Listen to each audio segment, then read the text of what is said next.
Salut les potos, salut tout le monde, c'est RoRoFoot 90. Voilà, donc nous allons faire une vidéo des apps images aujourd'hui et nous allons commencer par David Beckham qui dit que Messi est dans la catégorie en tant que joueur, il est possible qu'il en ait un autre comme lui. Voilà, comme Cristiano Ronaldo qui n'est pas à son niveau, sont tous les deux au-dessus du reste. Donc voilà donc David Beckham, le grand joueur, il dit que c'est Messi, selon lui, qui est le, le plus grand joueur de l'histoire du football à ses yeux, et que Cristiano Ronaldo est en dessous de lui, mais les deux sont au-dessus des autres. Voilà.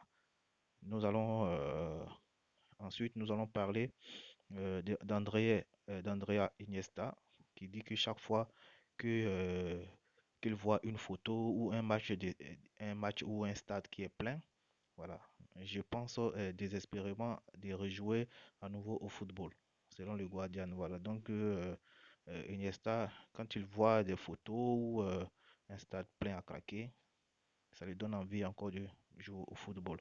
Et ensuite, nous allons parler de Mehdi Benatia, le joueur marocain, qui a fait un tweet sur Cristiano Ronaldo.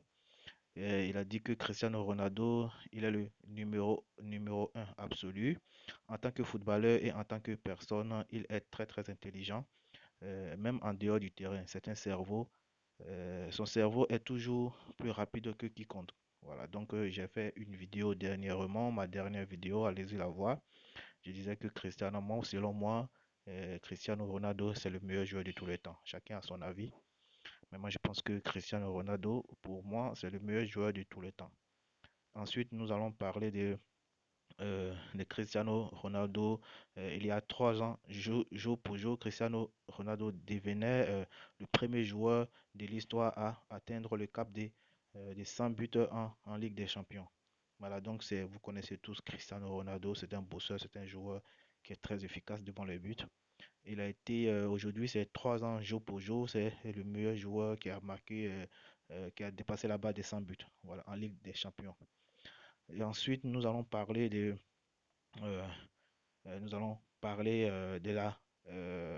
maillots de la saison prochaine du Paris Saint-Germain. Voilà, donc vous allez voir, moi j'adore ces maillots-là, c'est très très beau à voir.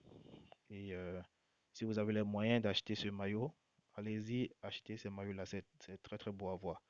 Ensuite, nous allons parler des phases de poule de la Ligue des Champions 2020 et 2021 débutera le 20 octobre et l'Europa League le 22 octobre selon le document transmis par l'UEFA à la Fédération espagnole indique le sport. Voilà, donc les coupes comme on appelle la Ligue des Champions et l'Europa League va débuter bientôt. Voilà, donc vous avez vu les dates qui ont été annoncées.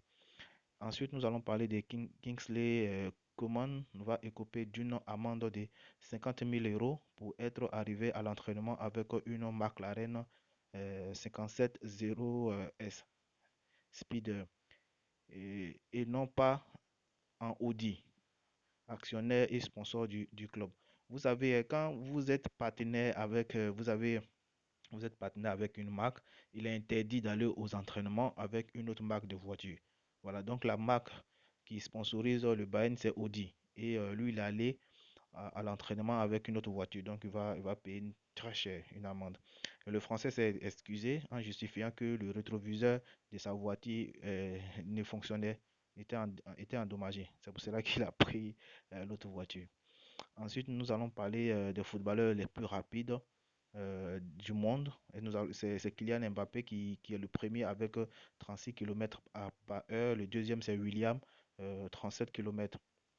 Ensuite, vous voyez la liste qui suit. Voilà, donc ensuite, nous allons parler du Real de Madrid qui a trouvé un accord avec le PSG pour le transfert de Kylian Mbappé. L'état-major au Qatar avait validé l'opération, sauf que la crise actuelle est en train de faire capoter l'opération. Mbappé devrait ainsi rester parisien cet été. Voilà, comme j'ai dit, hein, par rapport à la situation du coronavirus, ça va être très très compliqué par rapport au... Voilà. Donc ensuite, nous allons parler du projet du futur stade du Guangzhou Evergrande dont la livraison est prévu en fin 2022. La capacité du stade est de 100 000 spectateurs.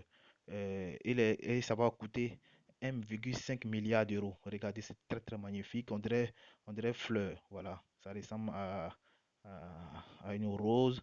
C'est très très très très joli le stade. Admirez maintenant le stade. Voilà. Ensuite, nous allons parler de la finale de la Ligue des Champions pourrait se jouer le samedi 29 août, annonce le Télégraphe, du Daily Télégraphe. Et la Ligue des Europa se jouera alors alors le mercredi 26 août. Pour le quart de finale de la Ligue des Champions, il faudra attendre les 28 et 29 juillet prochains. Voilà, donc euh, vous êtes au courant maintenant euh, des dates pour la Ligue des Champions. Maintenant, voilà ce qui va ressembler le maillot de l'Olympique de Marseille la saison prochaine. Regardez ce maillot, moi vraiment ça m'a pas plu, hein. Le maillot de l'Olympique de Marseille m'a même